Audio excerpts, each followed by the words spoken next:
Bom, gente, vou saudar aqui mais uma vez para conversar conosco. Estou sem a imagem de novo aqui, não sei o que houve, viu, gente? Estamos com algum problema aqui na imagem, mas eu vou saudar para conversar com a gente aqui do outro lado da tela, Adhemar Mineiro. Adhemar Mineiro, que é economista, membro da coordenação da Associação Brasileira de Economistas pela Democracia do Rio de Janeiro, a ABED-RJ, e assessor da Rede Brasileira pela Integração dos Povos, a REBRIP. Adhemar Mineiro, bom dia. Bom dia, Anderson. Bom dia aos que nos acompanham. É um prazer estar aqui de novo.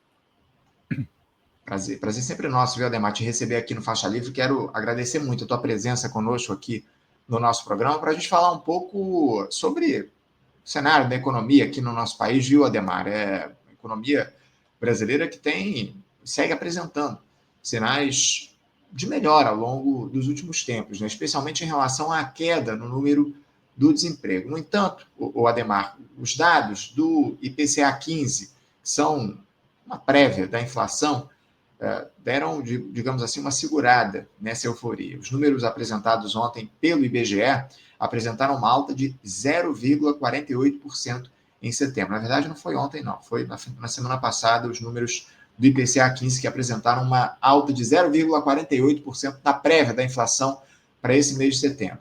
No ano, o indicador acumula uma alta de 3,76% e nos últimos 12 meses o índice ficou em 5,32%, abaixo dos 4,95% dos 12 meses imediatamente anteriores. Apesar disso, a prévia da inflação veio abaixo da expectativa do tal do mercado, que esperava uma alta de 0,51% do IPCA 15 para o mês de setembro. Em 12 meses, a expectativa ou a estimativa do mercado era de que o IPCA acumulasse uma alta de 5,36%. Muitos números, né, Adhemar? Mas a variação do indicador foi puxada pelo grupo habitação, devido a uma disparada que houve no mês de setembro na energia elétrica residencial de 12,17%, algo que exerceu um maior impacto no índice no último mês, nesse mês. Adhemar, a prévia da inflação é alta. De que maneira isso pode ou deve preocupar, especialmente quando o principal culpado, entre aspas, é o aumento do preço da energia elétrica que atinge as classes mais baixas da população, né, Adhemar?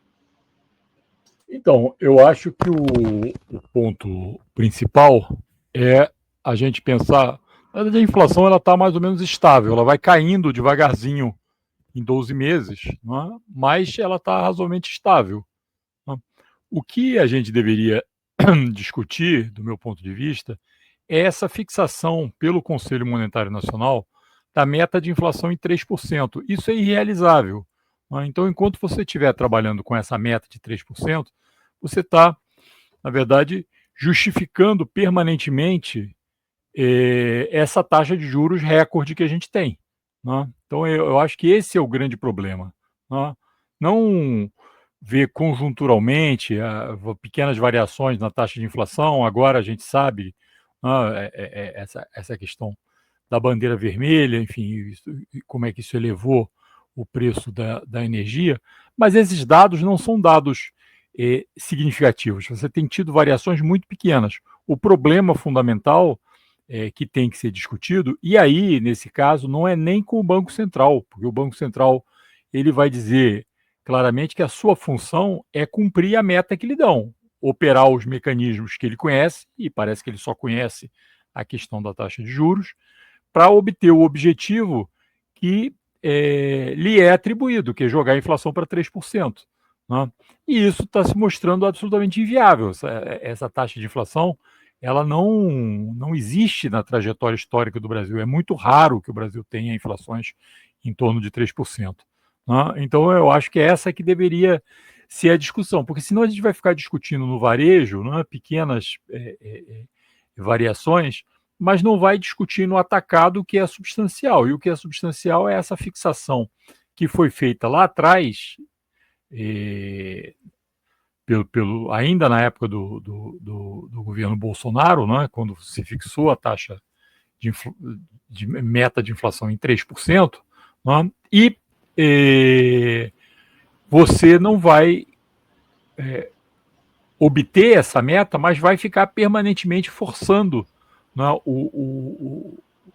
o atingimento desse objetivo com a taxa de juros muito alta. E com isso você vai, na verdade, começar a frear a economia, que é o que vem acontecendo. Quer dizer, apesar da taxa de desemprego se manter baixa, né, o que a gente vai vendo é que a taxa de crescimento também vai ficando cada vez mais restrita. Né? Uhum. E isso acontece exatamente por causa da taxa de juros muito alta. A alta do PIB ela está se reduzindo ao longo dos últimos tempos. A gente tem analisado isso aqui no nosso programa. Vamos ver como é que vai se dar esse movimento ao longo dos próximos tempos. Agora, num cenário, o Ademar, onde o desemprego está em queda, né? A gente, diante disso, a gente não poderia, até por conta dessa redução dos índices do desemprego, a gente não podia mexer um pouco nessa meta de inflação? Acho que é válido, acima de tudo, por conta também desse fator, da alta do número de brasileiros em condição de emprego, né? Pois é, porque, na verdade, você deveria, né, trabalhar no Conselho Monetário Nacional. Quer dizer, quem define a meta de inflação não é o Banco Central, é o Conselho Monetário Nacional. O Conselho Monetário Nacional é composto por 3 membros, né? O presidente do Banco Central, o ministro da Fazenda e o ministro do Planejamento. Quer dizer, no caso, seriam o Galípolo, né, o Haddad e a Simone Tebet. Né?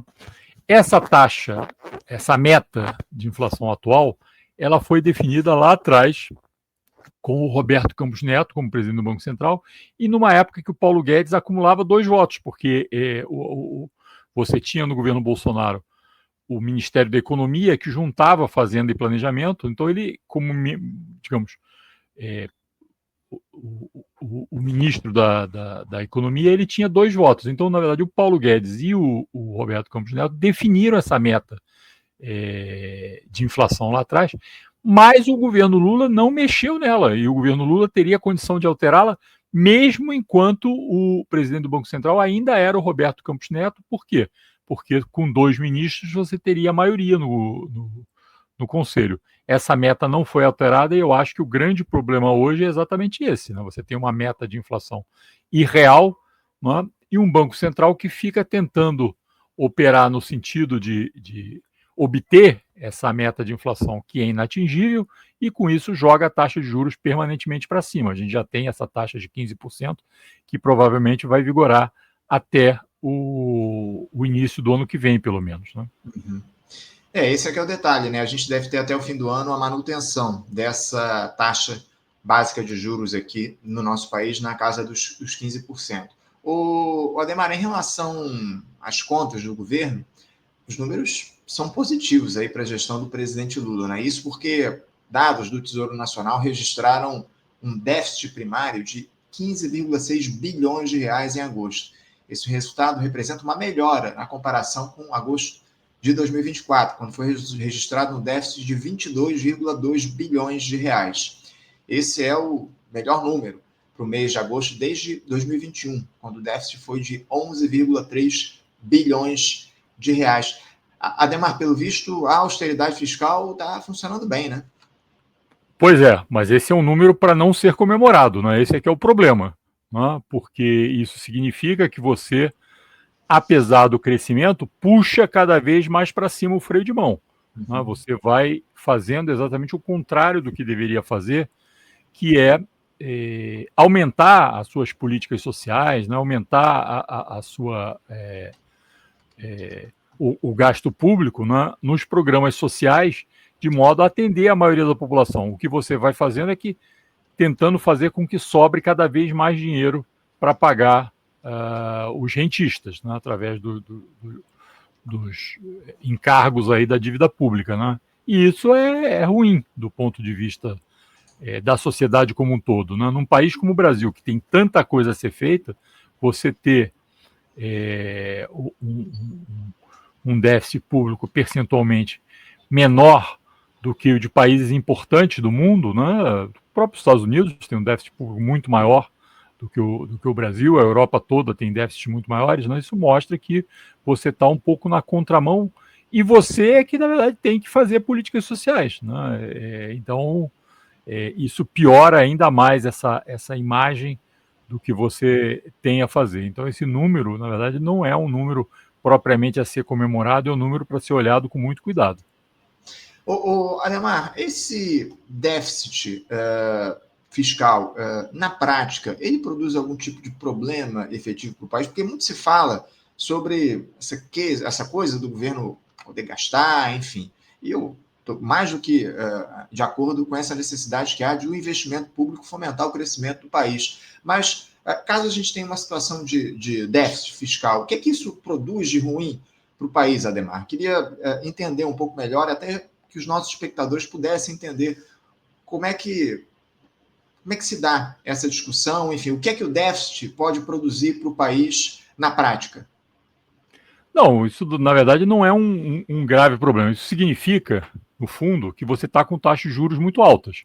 Tá? O principal motivador aí de déficit no Brasil é a taxa de juros. Né? Então, quando você está com déficit público elevado, significa que você está com uma taxa de juros alta incidindo sobre uma dívida pública grande, né? E isso daí piora a situação das contas públicas. Então, o que você teria que tomar cuidado, na verdade, é com a taxa de juros elevada e não propriamente com o déficit. Né? O déficit ele não é motivo de preocupação, até porque esse déficit se refere a contas nacionais, né? a contas a ser paga com moeda nacional aqui no Brasil.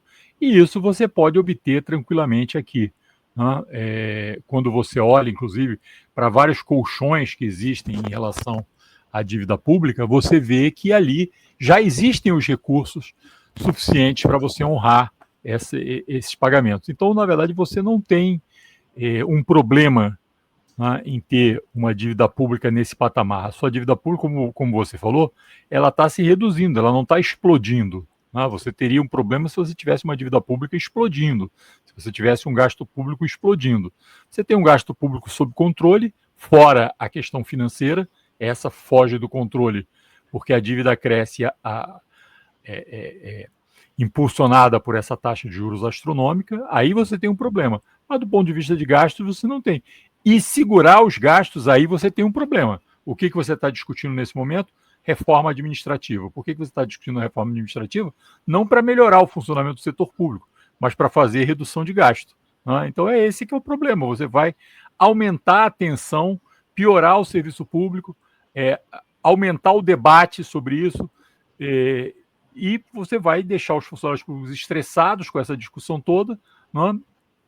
Que visa não melhorar a qualidade do serviço público, mas visa você reduzir gasto público. Né? Inclusive, essa proposta administrativa está para ser analisada lá no Congresso Nacional. A gente vem tratando disso aqui, especialmente na Câmara dos Deputados. O tema voltou à pauta por lá, algo que preocupa demais. Ademar, aproveitando esse tema da reforma administrativa, especialmente a direita, a extrema-direita, diz que o Brasil tem muito funcionário público. Isso é um mito, né, Ademar? Isso é um mito. Né? Isso é um mito. Você tem, na verdade, quando você compara outros países, os próprios Estados Unidos têm uma percentagem de funcionários públicos muito maior do que o Brasil. Na verdade, quando você olha qualquer área do serviço público, você vê que falta funcionário, na verdade, falta funcionário. Você tem aumentado a terceirização, né? Você tem aumentado a contratação de funcionários temporários, né? E não tem contratado funcionários públicos. Em várias áreas você tem déficit de funcionários e você atinge especialmente uma área que é fundamental, que é a área de planejamento. Você vai perdendo a tua capacidade de planejamento. Então, isso é um tipo de política que ela te prejudica no curto prazo, mas te prejudica especialmente no médio e longo prazo. Então, é bom a gente tomar cuidado com isso que vem acontecendo, porque não é que isso tem efeitos só agora, no curto prazo. Tem efeitos dramáticos no médio e longo prazo. E a gente tem que ver que no Brasil isso vem acontecendo desde os anos 90. Ou seja, você tem há quase 30 anos, você vem operando políticas de corte de pessoal no Brasil e trabalhando cada vez mais com funcionários que não são estáveis, que passam e saem do setor público a qualquer momento, ou seja, com uma mão de obra cada vez mais precária e que você perde a capacidade de você acumular conhecimento a respeito da gestão pública e de planejar, o que é fundamental para um país como o Brasil. Sem dúvida alguma, sem dúvida alguma. O Ademar, eu queria trazer aqui para a discussão, ó, pessoal, mandem mensagens aqui, as participações de vocês, perguntas, dúvidas, seus questionamentos, mandem aqui no nosso chat para a gente bater um papo aqui com o Ademar. Eu tenho uma mensagem aqui do Nathan Neyman que eu queria trazer para a discussão. Ele diz aqui o seguinte: com a taxa Selic no patamar atual, a dívida pública está sim crescendo. A dívida pública cresce a 15% ao ano, o PIB está crescendo a 2,5% neste ano. Eu queria que você comentasse essa fala do Nathan, por favor, Ademar. Então, exatamente esse é o problema, não é? Porque você arrecada em cima do crescimento real da economia. Não é? E a taxa de juros impulsiona a dívida num valor que é muito maior do que a capacidade de crescimento da economia. Não é? Então, isso daí gera problema. Não é? Se você crescesse mais, a relação, por exemplo, dívida-PIB é uma relação em que o denominador é o PIB, ou seja, se o PIB estivesse crescendo, provavelmente a relação dívida-PIB estaria caindo. Mas na medida que o teu crescimento é muito pequeno, não é? A relação dívida-PIB acaba subindo, o que é um elemento que os conservadores vão usar lá na frente para dizer, olha, atenção, a relação dívida-PIB está crescendo. Claro, a relação dívida-PIB cresce exatamente porque o PIB cresce a 2,5% e a dívida cresce a 15%. Então, desse patamar, você vai ter um crescimento efetivo da relação dívida-PIB. Né? Então, isso também opera do ponto de vista da concentração de renda na economia. Quem são os detentores de títulos públicos que crescem a essa razão, né, sua valorização se dá a esses 15% ao ano? São os mais ricos. Né? A população em geral tem os seus rendimentos atrelados ao 2,5%, que é o crescimento real da economia. Portanto, se a renda dos mais ricos está crescendo a uma velocidade de 15% ao ano e a renda dos mais pobres está crescendo a 2,5% ao ano no máximo, isso significa que a renda no país está concentrando. Né? Então você piora um dos elementos, que é um dos elementos que já é visto como problema no Brasil, que é a questão da concentração de renda. Então é bom a gente tomar em consideração tudo isso quando faz essa discussão sobre taxa de juros, porque é um problema de curto prazo, mas também é um problema no médio e longo prazo e serve para agravar alguns dos graves problemas do país. Fala em concentração de renda, o Ademar, a Câmara dos Deputados deve votar amanhã uma das pautas, um dos temas mais esperados nesse mandato do presidente Lula, uma das propostas mais importantes nessa gestão, que é justamente a isenção do imposto de renda para quem ganha até R$5 mil. Amanhã essa discussão deve ser feita lá na Câmara, depois do Senado ter analisado esse tema na última semana, votando uma proposta que foi modificada ali pelo Renan Calheiros, enfim, votaram rapidamente e passaram a bola para a Câmara nessa disputa que se abriu entre as casas legislativas aqui no nosso país. Enfim, a gente tem falado disso aqui no tema, nas discussões sobre política do nosso programa. Mas o fato é que o Hugo Mota deve pautar para amanhã a discussão dessa proposta na Câmara. Eu queria uma análise tua da importância de se aprovar essa isenção do imposto de renda para quem ganha até R$5 mil aqui no nosso país. Parece que haveria ali uma transição para quem ganha até R$7.500. A proposta deve ser analisada pela Câmara, talvez haja uma ou outra mudança, voltaria para o Senado para discussão, mas, ao que tudo indica, essa semana, no mais tardar, na semana que vem, a gente deve ter encerrada essa discussão e, finalmente, aprovada essa isenção do imposto de renda para quem ganha até R$5 mil. Qual é a importância disso para o país? Enfim, como é que isso reflete no que diz respeito até o gasto da população? Enfim, se é mais dinheiro que a população vai ter para utilizar com demandas importantes no seu dia a dia, né? Isso, quer dizer, isso na verdade corrige, ou tenta corrigir parcialmente, eu diria, uma forma perversa que desde lá de trás, a gente falou dos anos 90, então vamos voltar aos anos 90, desde os anos 90 isso vem sendo feito, que é você não corrigir a tabela do imposto de renda. Né? Então você tem uma inflação que corrige os salários, mas você não corrige a tabela do imposto de renda. Então, cada vez fica menos gente isenta do pagamento de imposto de renda, porque a renda das pessoas vai crescendo, elas vão passando a entrar numa faixa que passa a pagar imposto, não é? E aí você aumenta a arrecadação via imposto de renda, na verdade, tributando os mais pobres, né? Tributando essas pessoas que acabaram de mudar de faixa, não é? Porque não porque ficaram ricas, não é? Mas porque a tabela de imposto de renda não foi alterada, né? Então você mantém as faixas, a renda das pessoas cresce e elas caem em faixas que não estão isentas. Isso é um problema que vem desde lá de trás, é uma forma perversa de você aumentar a tributação do imposto de renda no país, e, na verdade, quando você corrige essa isenção, você coloca mais renda disponível exatamente nessa faixa da população mais pobre, que passa a ficar isenta, né, e, portanto, fica com o dinheiro liberado. Aliás, é por isso que alguns parlamentares de partidos que fazem oposição ao presidente da República querem que essa alteração, né,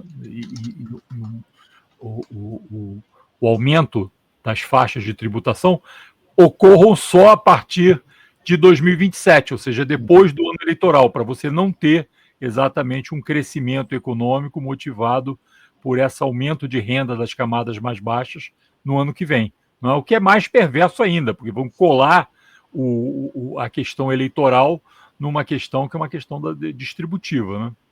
Sem dúvida, colar o calendário eleitoral nesse que é um tema importantíssimo, eu diria fundamental para a classe trabalhadora, diz respeito à isenção do imposto de renda para quem ganha até R$5.000, favorece demais as pessoas mais pobres. Colar isso no calendário eleitoral é uma perversidade, acima de tudo. Ademar, eu queria avançar aqui no nosso papo. A gente falou ainda há pouco a respeito do Tesouro Nacional, enfim, do déficit, do arcabouço fiscal.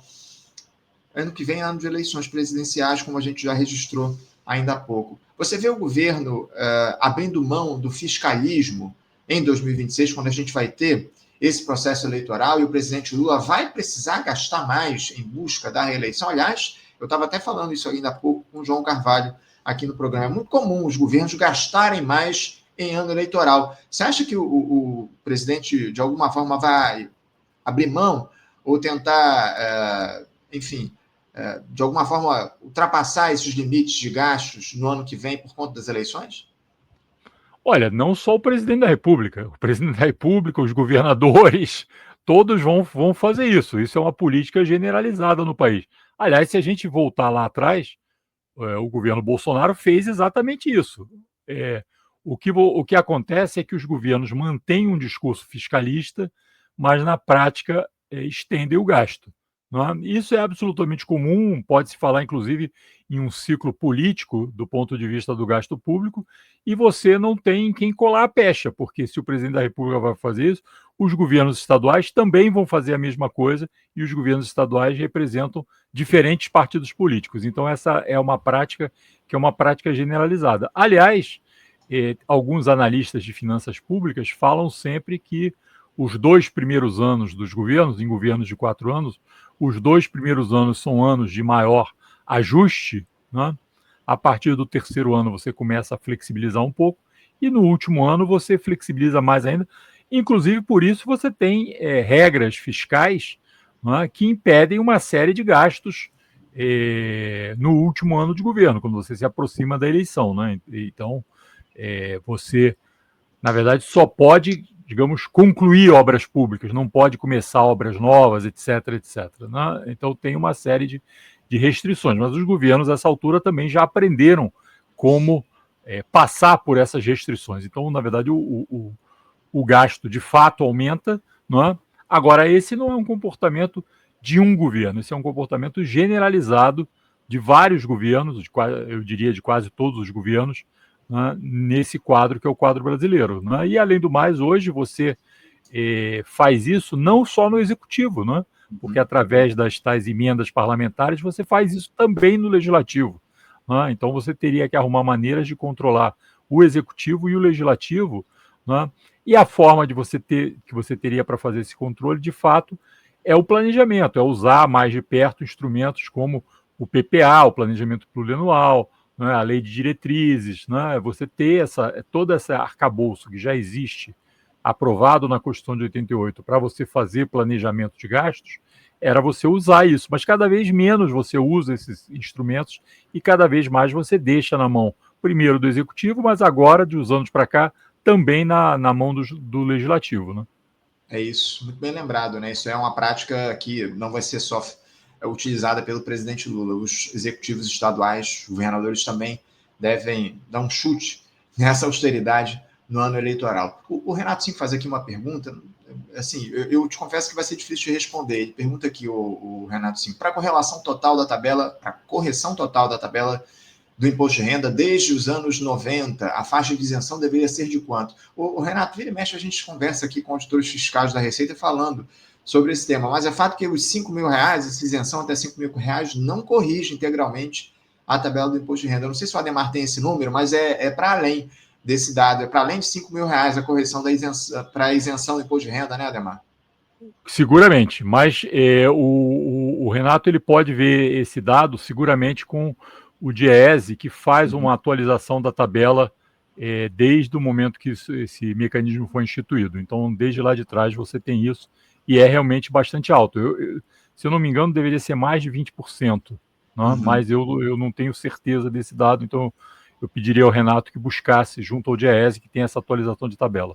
A gente vai voltar, inclusive, a discutir esse sistema aqui. Assim que o Congresso aprovar, a Câmara e o Senado aprovarem essa isenção do imposto de renda, a gente vai trazer os auditores fiscais da Receita aqui novamente para falar um pouco a respeito de quanto seria o nível de isenção para que a gente pudesse ter uma correção efetiva da tabela do imposto de renda de pessoa física aqui no nosso país. Obrigado pela pergunta, viu, Renato? O Ademar, eu queria avançar aqui no nosso papo, porque em uma entrevista que o ministro da Fazenda, Fernando Haddad, deu na última semana para o podcast Três Irmãos, respondendo uma pergunta do camarada Jones Manuel, o Haddad, ele disse que é favorável a concessões e parcerias público-privadas, as chamadas PPPs, ressalvados os setores ali que não deveriam ser alvos de privatização, como setores estratégicos da nossa economia.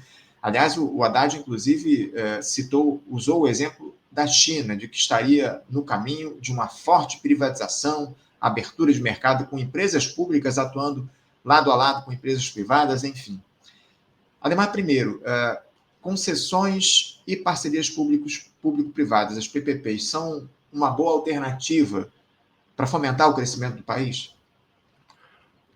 Olha, você tem que fazer investimentos, né? Para isso é fundamental você viabilizar esses investimentos.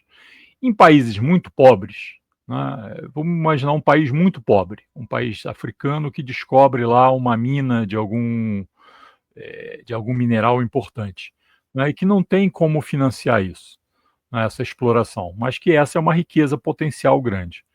Então, para esse país, fazer eventualmente uma parceria viabiliza, né, você tocar um negócio. Ele poderia tentar buscar um crédito internacional também, enfim. Aí a gente tem que ver como viabilizar. Mas, digamos, nesse caso, eu entenderia essa proposta de uma parceria.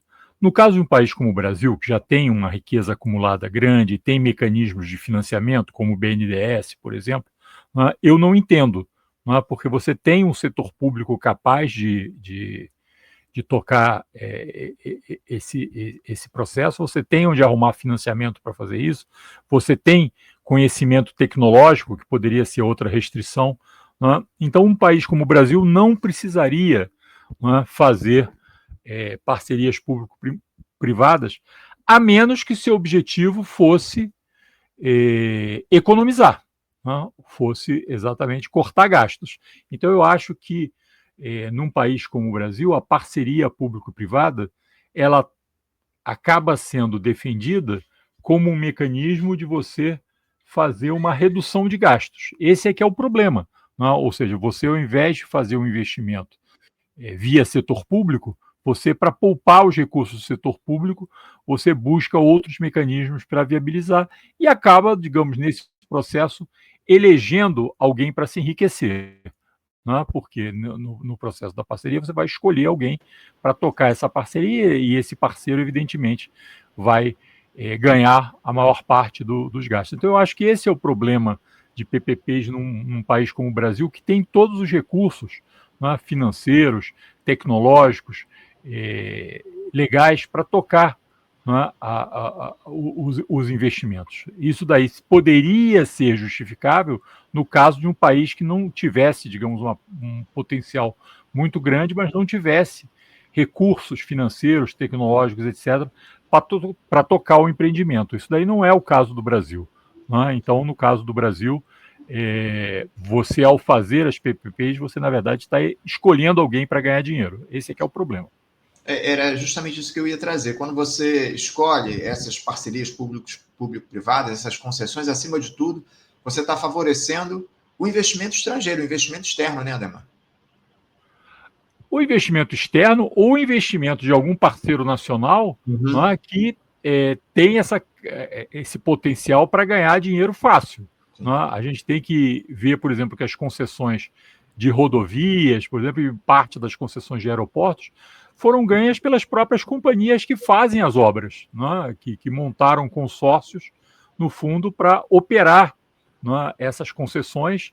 E são empresas, às vezes, nacionais também, que buscam aí ganhar dinheiro fácil.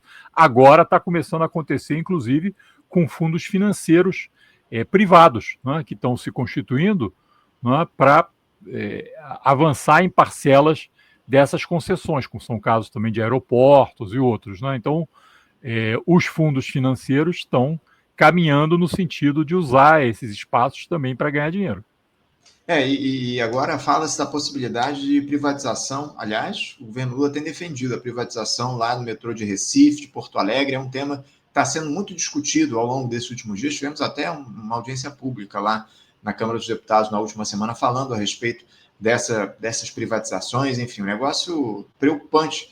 Diante do quadro que está colocado, ainda mais, Ademar, quando a gente tem as fiscalizações, enfim, as empresas que acompanham essas privatizações, enfim, que auditam, que observam o serviço que está sendo prestado, a gente sabe muito bem que esse papel oferecido pelas empresas aqui no nosso país, acima de tudo, os serviços são muito mal prestados, né, Ademar?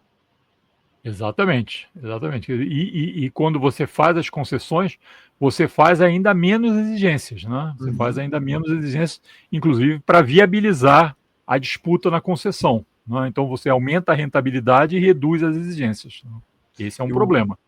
E o Nathan Neyman lembra aqui o seguinte: quem financia com juros subsidiados é o BNDES. Lembrando aqui, quem financia essas privatizações, via de regra, aqui no nosso país. Obrigado, Nathan, pela lembrança. Ademar, para a gente fechar aqui, nessa entrevista, o Haddad, falando sobre PPPs, concessões, ele utilizou do modelo chinês. Ele falou a respeito do modelo chinês, que a gente poderia, de alguma forma, mirar esse exemplo. Enfim, você acha que o modelo chinês de concessões, de privatização, é bom para comparação com o nosso país?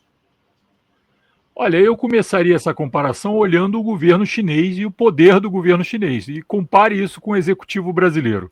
Né? Então, o governo chinês ele não só entra com financiamento também, porque os bancos na China são públicos, basicamente, que fazem esses investimentos, e aí não é um BNDES, são vários BNDES e BNDES, inclusive, bastante turbinados em relação ao nosso nacional, mas você olha o poder do governo chinês, o poder do Partido Comunista sobre o governo chinês, e veja se o sistema institucional chinês parece alguma coisa com o sistema brasileiro.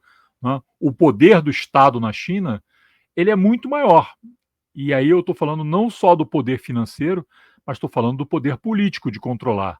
Né? No Brasil a gente não tem esse controle. Então eu acho que a China é uma comparação muito ruim.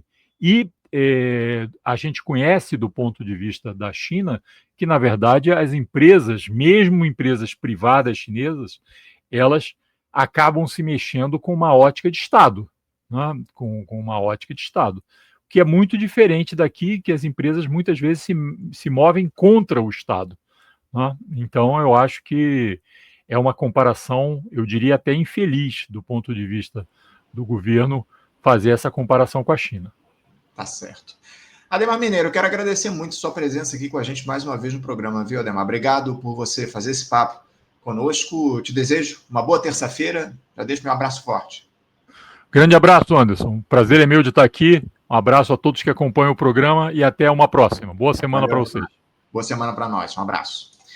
Conversamos aqui com Ademar Mineiro. Ademar é economista, membro da coordenação da Associação Brasileira de Economistas pela Democracia do Rio de Janeiro, a ABED-RJ, também assessor da Rede Brasileira pela Integração dos Povos, a REBRIP,